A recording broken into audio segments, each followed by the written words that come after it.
Safety के लिए अस्सलाम वालेकुम। यो डैम है मंगला डैम, मीरपुर आज़ाद कश्मीर। मीरपुर शहर के तकरीबन चारों तरफ ही ये मंगला डैम है।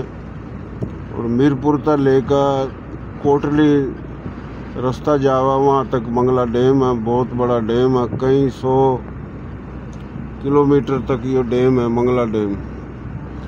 मंगला राजा मंगला के नामता है। राजा मंगला राजा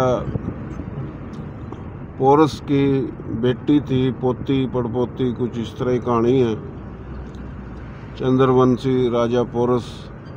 और यो कश्मीर एक बहुत बड़ा खूबसूरत इलाका है जहाँ राजपूतों की हुकूमत थी।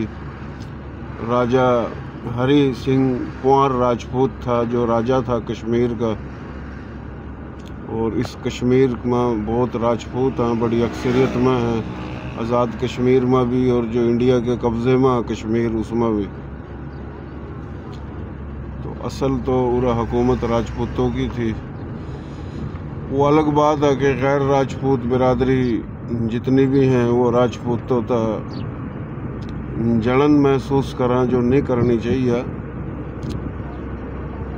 तो राजपूतों ने हुकूमत ही नहीं करी, बल्कि ये दरियाओं नदियों के नाम किले बड़ी खिदमत करी राजपूतों ने हमेशा गैर राजपूतों की। हमलावर जो आवा थे उन तक जंग लड़ी और गैर राजपूतों के माल की, दौलत की, इज़्ज़तों की हिफाजत करी। जब हमलावर आवा थे न ब्राह्मण लड़ा थे, न वेश लड़ा थे, न शूद्र लड़ा थे, न बनिए लड़ा थे। सिर्फ खश्तरी छतरी राजपूत रजवाड़ों के राजे महाराजे और वे उनके ख़ानदान के मुजाहिदीन लड़ा थे। तो बड़ा खूबसूरत इलाका है ये आप देख रहे हो, बहुत प्यारा इलाका है।